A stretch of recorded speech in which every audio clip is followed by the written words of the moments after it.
हम कर रहे हैं क्वेश्चन नंबर 18, जिसमें हमें रियलाइजेशन अकाउंट बनाना है। आपको पूरा क्वेश्चन में बैलेंस शीट दी है और नीचे एसेट्स और लायबिलिटीज़ के रियलाइजेशन और पेमेंट की इंफॉर्मेशन दी है। तो हम देखिए, रियलाइजेशन अकाउंट बनाने से पहले हम समझ लेते हैं कि रियलाइजेशन अकाउंट में कौन सी एसेट्स लायबिलिटीज़ को ट्रांसफर किया जाता है। तो ये देखिए फॉर्मेट है रियलाइजेशन अकाउंट का। रियलाइजेशन अकाउंट बनाने से पहले हम देख लेते हैं कि हमें क्या क्या रियलाइजेशन अकाउंट में ट्रांसफर करना है। तो सबसे पहले आपको बैलेंस शीट के एसेट साइड में जो आपको एसेट्स दिखाई दे रही हैं उनकी बुक वैल्यू रियलाइजेशन के डीआर में ट्रांसफर करना है। लेकिन कुछ ऐसे एलिमेंट्स हैं जो कि रियलाइजेशन के डेबिट में ट्रांसफर नहीं होंगे।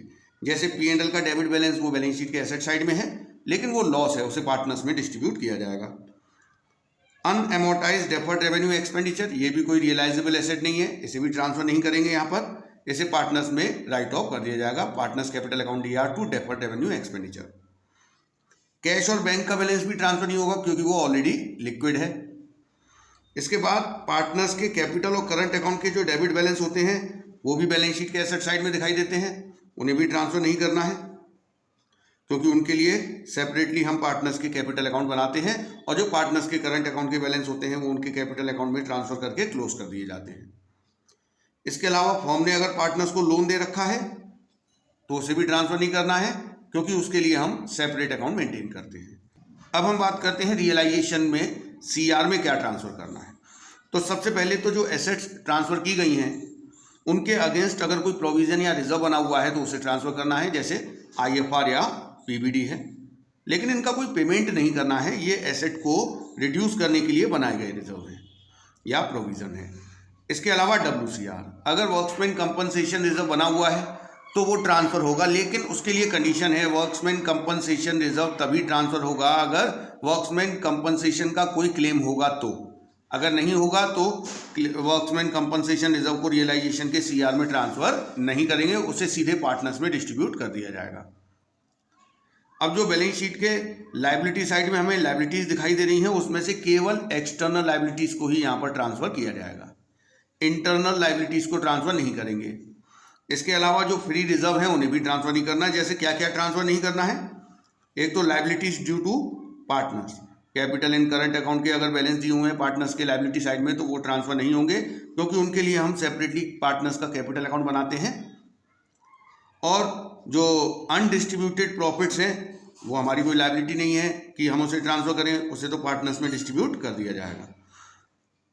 इसके अलावा जो पार्टनर्स के लोन हैं, जो पार्टनर्स ने फर्म को लोन दे रखे हैं, वो एक्सटर्नल लायबिलिटी नहीं है, इसलिए उसे भी ट्रांसफर नहीं करेंगे, उसके लिए सेपरेटली अकाउंट बनाए जाते हैं। देखिए, सारी एसेट्स को हमने ट्रांसफर कर दिया और सारी लायबिलिटीज़ को भी ट्रांसफर कर दिया है। इसके बाद हमें क्या करना है, देखिए इसके बाद जो एसेट्स हमने यहाँ ट्रांसफर की हैं उन्हें यहाँ पर रियलाइज़ करना है। या कोई अनरिकॉर्डेड एसेट है तो उसे भी रियलाइज़ करना है। तो रियलाइज़ कैसे होगी एसेट, दो तरीके से रियलाइज़ होगी। या तो फर्म उस एसेट को बेचेगी बाय कैश क्योंकि फर्म के पास कैश आएगा, या फिर कोई पार्टनर टेक ओवर करके लेके जाएगा, तो हम लिखेंगे बाय पार्टनर्स कैपिटल अकाउंट। इसके बाद हम यहाँ पर लायबिलिटीज़ का पेमेंट करेंगे और एक्सपेंस का पेमेंट करेंगे। अगर फर्म किसी लायबिलिटी या एक्सपेंस का पेमेंट करती है तो टू कैश आएगा, और फर्म की तरफ से कोई पार्टनर लायबिलिटी या एक्सपेंस का पेमेंट करता है तो टू पार्टनर्स कैपिटल अकाउंट आएगा। और फर्म अगर किसी पार्टनर को रेम्यूनरेशन देती है तो उस कंडीशन में भी टू पार्टनर्स कैपिटल अकाउंट आएगा। इसके बाद हमें रियलाइजेशन के डेबिट और क्रेडिट का डिफरेंस करना है। अगर क्रेडिट बड़ा होगा तो गेन आएगा, वो पार्टनर्स में डिस्ट्रीब्यूट हो जाएगा। अगर डेबिट साइड बड़ा होगा तो लॉस आएगा, वो पार्टनर्स में डिस्ट्रीब्यूट हो जाएगा उनके रेशियो में। तो इस तरीके से हम रियलाइजेशन अकाउंट बनाते हैं। तो चलिए क्वेश्चन करते हैं 18। तो देखिए, सबसे पहले आप एसेट साइड में से देख लीजिए कौन सी एसेट्स को हमें यहाँ पर ट्रांसफर करना है। तो देखिए, डेटर्स को ट्रांसफर करेंगे, बैंक को ट्रांसफर नहीं करेंगे क्योंकि बैंक लिक्विड एसेट है। डेटर्स को रियलाइज करना है, ट्रांसफर करेंगे। स्टॉक को ट्रांसफर करेंगे, फर्नीचर को ट्रांसफर करेंगे, मशीनरी को ट्रांसफर करेंगे। लेकिन उमेश के करंट अकाउंट का बैलेंस ट्रांसफर नहीं किया जाएगा। उमेश के करंट अकाउंट का जो सेटलमेंट है वो उसके कैपिटल अकाउंट से किया जाएगा, उसे रियलाइजेशन में ट्रांसफर नहीं करना। तो हम ट्रांसफर करेंगे debtors to stock to furniture to machinery. देखिए, ये सब हमने बुक वैल्यूज ट्रांसफर कर ली हैं सारी एसेट्स की। अब हम बात करेंगे लायबिलिटीज़ की। उससे पहले हम बात करेंगे क्या एसेट के अगेंस्ट कोई रिजर्व बना हुआ है जैसे IFR या PBD। तो क्वेश्चन में ना तो IFR है और ना यहाँ पर डेटर्स में से PBD को माइनस करते हुए दिखाया है। इसके बाद बात करते हैं वर्क्समैन कंपनसेशन रिजर्व की। तो वर्क्समैन कंपनसेशन रिजर्व है, लेकिन उसे ट्रांसफर करना है या नहीं करना है, ये कैसे डिसाइड करेंगे? तो देखिए, आप क्वेश्चन में नीचे एडिशनल इंफॉर्मेशन में क्या कहीं पर ये दे रखा है कि वर्कर्स के कंपनसेशन का कोई क्लेम पेंडिंग है? तो देखिए, ऐसी कोई इंफॉर्मेशन क्वेश्चन में नहीं है कि वर्कर्स के कंपनसेशन का कोई क्लेम पे करना हो, तो इसलिए वर्क्समैन कंपनसेशन रिजर्व यहाँ पर ट्रांसफर नहीं होगा। अब हम ट्रांसफर करते हैं एक्सटर्नल लायबिलिटीज। तो देखिए, क्रेडिटर्स एक्सटर्नल लायबिलिटी है, हम यहाँ पर ट्रांसफर कर देंगे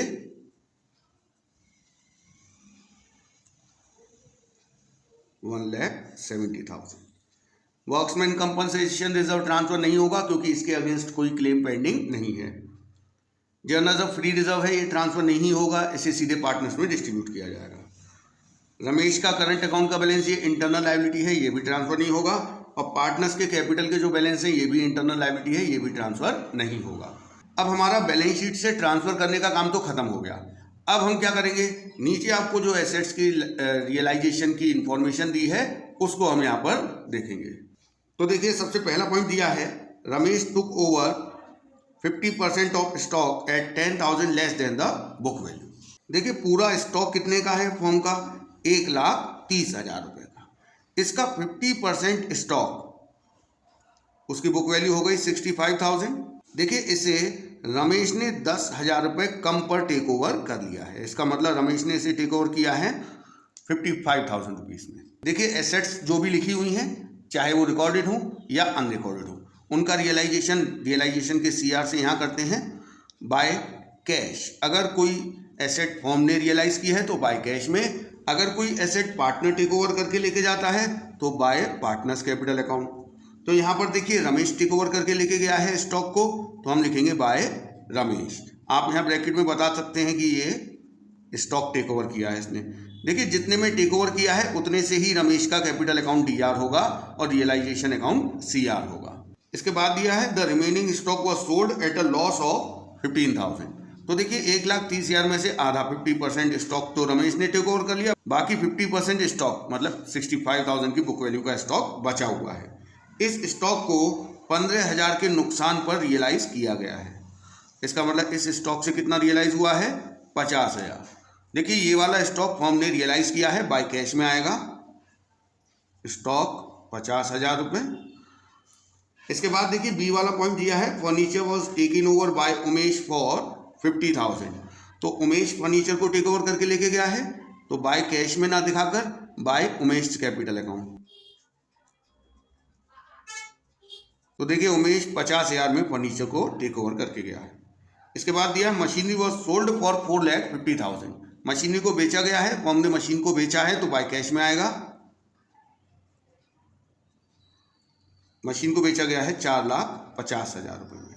इसके बाद कहा है, creditors were paid in full. देखिए, यहाँ जो लाइबिलिटीज है या कोई अनरिकॉर्डेड लाइबिलिटी भी है तो उसका पेमेंट रियलाइजेशन के DR से किया जाता है। अगर फर्म ने लाइबिलिटी का पेमेंट किया है या एक्सपेंस भी होगा तो भी उसका पेमेंट किया है तो टू कैश, और अगर फर्म की तरफ से कोई पार्टनर पे करता है तो टू कैश की जगह टू पार्टनर्स कैपिटल अकाउंट लिख देते हैं।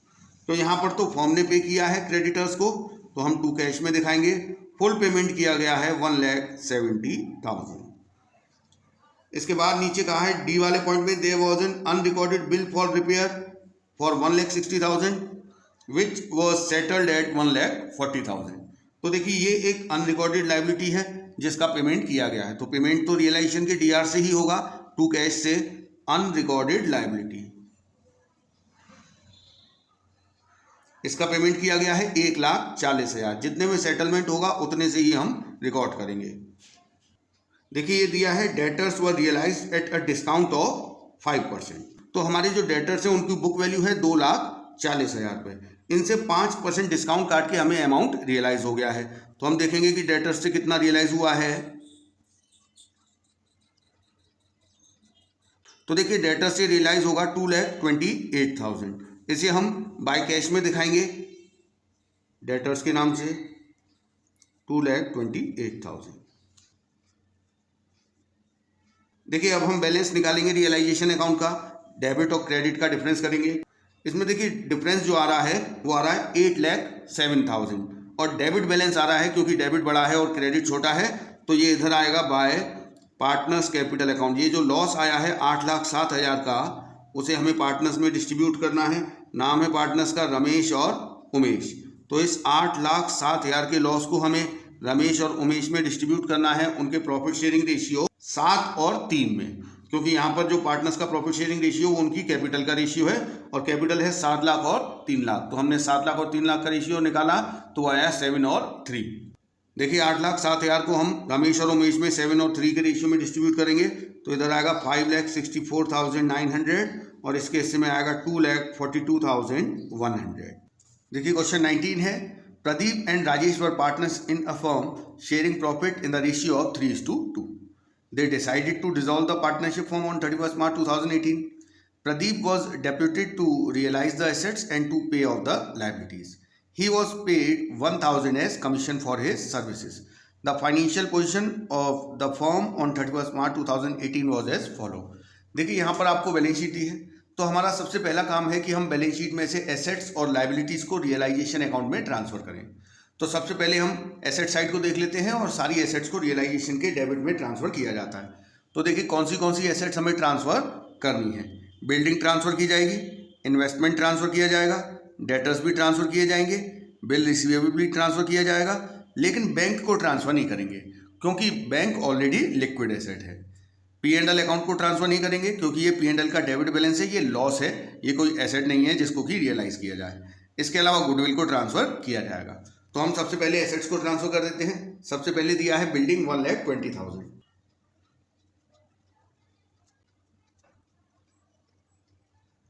इन्वेस्टमेंट दिए हुए हैं 30,600 रुपए के,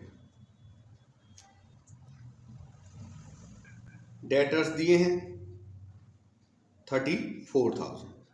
देखिए एक और बात, आप जब एसेट को ट्रांसफर करें, अगर उस एसेट के अगेंस्ट कोई रिजर्व बना हुआ है या प्रोविजन बना हुआ है तो उसे अपोजिट साइड में ट्रांसफर कर दें, मतलब रियलाइजेशन के CR साइड में। तो जैसे हमने इन्वेस्टमेंट ट्रांसफर किया तो इन्वेस्टमेंट के अगेंस्ट IFR बना हुआ है 8,000 रुपये, तो इसे भी उसी वक्त हम रियलाइजेशन के CR में ट्रांसफर कर देंगे।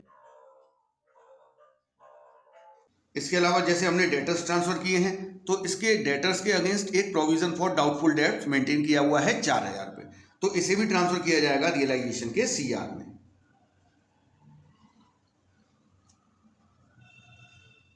इसके बाद देखिए बिल रिसीवेबल ट्रांसफर करेंगे 37,400। बैंक और P&L ट्रांसफर होगा नहीं, फिर होगा गुडविल।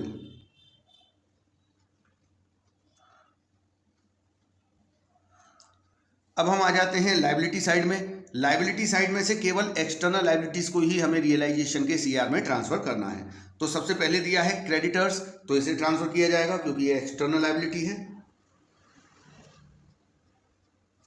इसके बाद देखिए आपको दिया है मिसेस प्रदीप लोन, तो मिसेस प्रदीप मतलब जो पार्टनर प्रदीप है उसकी वाइफ, तो ये लोन यहाँ पर ट्रांसफर किया जाएगा क्योंकि मिसेस प्रदीप एक्सटर्नल है। देखिए इसकी जगह अगर प्रदीप का लोन होता तो वो यहाँ ट्रांसफर नहीं होता, उसका पेमेंट करने के लिए सेपरेट अकाउंट मेंटेन किया जाता है। पार्टनर्स के लोन के लिए सेपरेट अकाउंट बनाए जाते हैं। इसके बाद दिया है राजेश लोन। देखिए राजेश पार्टनर है, पार्टनर के लोन को हम रियलाइजेशन से पे ना करके अलग से सेपरेट अकाउंट मेंटेन करते हैं। राजेश के लोन का हम अलग से अकाउंट बनाएंगे। इसके बाद देखिए इन्वेस्टमेंट फ्लक्चुएशन फंड हम ऑलरेडी ट्रांसफर कर चुके हैं क्योंकि ये एसेट के अगेंस्ट बनाया गया रिजर्व है। और इसके बाद कैपिटल दिया है। कैपिटल देखिए इंटरनल लाइबिलिटी है, इसको यहाँ पर ट्रांसफर ना करके सेपरेटली पार्टनर्स कैपिटल अकाउंट बनाए जाते हैं। तो देखिए ट्रांसफर का काम खत्म हो गया है। अब देखिए जो एसेट हैं उनको हम रियलाइजेशन के CR में रियलाइज करेंगे और जो लाइबिलिटीज हैं उनको हम रियलाइजेशन के DR से पे करेंगे, और एक्सपेंस होगा तो वो भी रियलाइजेशन के DR से ही पे किया जाएगा। तो सबसे पहले दिया है Pradeep agreed to pay of his wives loan. तो देखिए लाइबिलिटी का पेमेंट यहाँ से होता है। अगर लाइबिलिटी का पेमेंट फर्म ने कैश में किया है तो टू कैश लिखते हैं, और अगर फर्म की जगह कोई पार्टनर लाइबिलिटी का पेमेंट करता है तो उसे टू पार्टनर्स कैपिटल के नाम से लिख दिया जाता है। तो यहाँ पर प्रदीप ने फर्म की लाइबिलिटी जो है 40,000 का मिसेस प्रदीप का लोन वो प्रदीप ने पे किया है, तो टू प्रदीप कैपिटल अकाउंट लिख दिया जाएगा। तो 40,000 प्रदीप की वाइफ का लोन है वो प्रदीप के कैपिटल अकाउंट से एडजस्ट हो जाएगा। इसके बाद दिया है half of the debtors realise 12,000 रुपये and remaining debtors were used to pay off 25% of the creditors. तो देखिए जो डेटर्स हैं हमारे, टोटल डेटर्स हैं हमारे 34,000 रुपीज़ के, जिसमें से आधे डेटर्स से 12,000 रुपये रियलाइज हुए हैं। तो रियलाइज हुए हैं तो रियलाइजेशन के सीआर में बाय कैश में आएगा डेटर्स।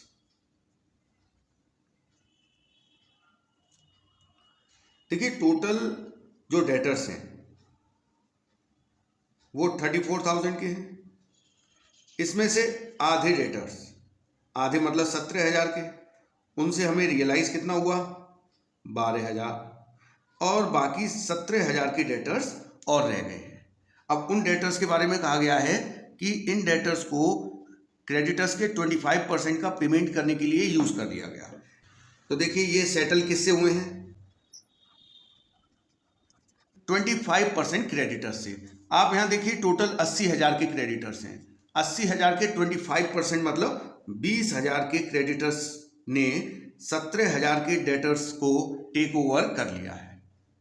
इसका मतलब अब ना तो हम इन डेटर्स को रियलाइज करेंगे और ना ही हम क्रेडिटर्स में से 20,000 के क्रेडिटर्स का पेमेंट करेंगे, क्योंकि ये दोनों आपस में सेटल हो गए हैं, इसकी कोई एंट्री नहीं की जाएगी। इसके बाद दिया है सी वाला point, investment sold to Rajesh 27,000। इसका मतलब जो इन्वेस्टमेंट पड़े हुए हैं उन्हें राजेश ने टेक ओवर कर लिया है, तो ये आएगा बाय राजेश कैपिटल अकाउंट।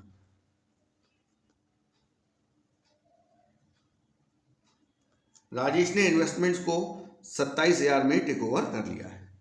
इसके बाद है बिल्डिंग रियलाइज्ड 1,52,000, तो ये तो बाय कैश में आएगा, बिल्डिंग 1,52,000। देखिए इसके बाद दिया है remaining creditors were to be paid after 2 months, they were paid immediately at 10% per annum discount. देखिए हमने यहाँ पर 17,000 के डेटर्स से 25% क्रेडिटर्स मतलब 20,000 के क्रेडिटर्स का तो सेटलमेंट कर लिया, तो 20,000 के क्रेडिटर्स का तो हमें पेमेंट करना नहीं पड़ेगा, लेकिन जो रिमेनिंग क्रेडिटर्स हैं 60,000 के, उनका हमें पेमेंट करना पड़ेगा। तो 60,000 के क्रेडिटर्स का पेमेंट होना है, यहाँ पर बता रहे हैं आफ्टर 2 months, लेकिन हम अपनी फर्म को डिसॉल्व कर रहे हैं, इस वजह से हम उनका तुरंत पेमेंट कर रहे हैं। तुरंत पेमेंट करने की वजह से उन्होंने हमें 10% पर एनम की रेट से डिस्काउंट दिया है।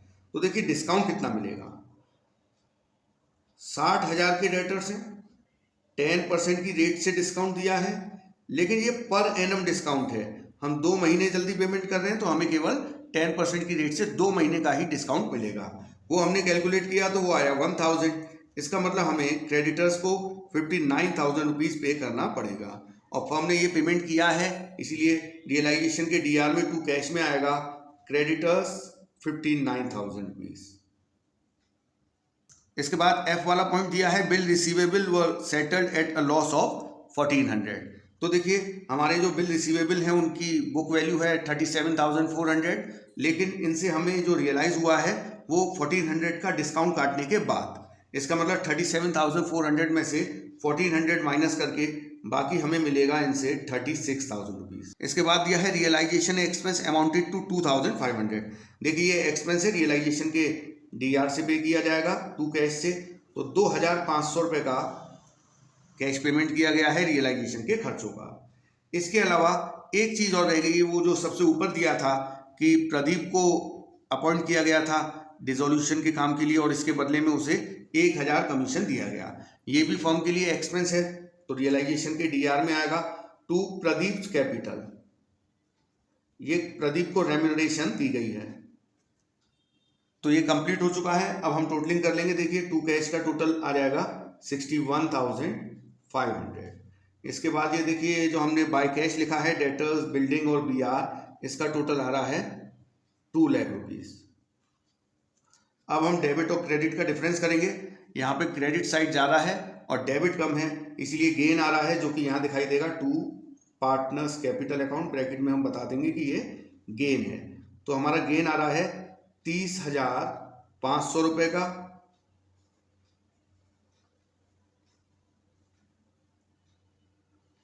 और ये जो गेन है इसे हम पार्टनर्स में डिस्ट्रीब्यूट कर लेंगे, प्रदीप और राजेश में। उनके प्रॉफिट शेयरिंग रेशियो जो कि दिया हुआ है 3 और 2, तो 30,500 को हम 3 और 2 के रेशियो में डिस्ट्रीब्यूट करेंगे, तो इसके में आएगा 18,300 और इसके हिस्से में आएगा 12,200 रुपये।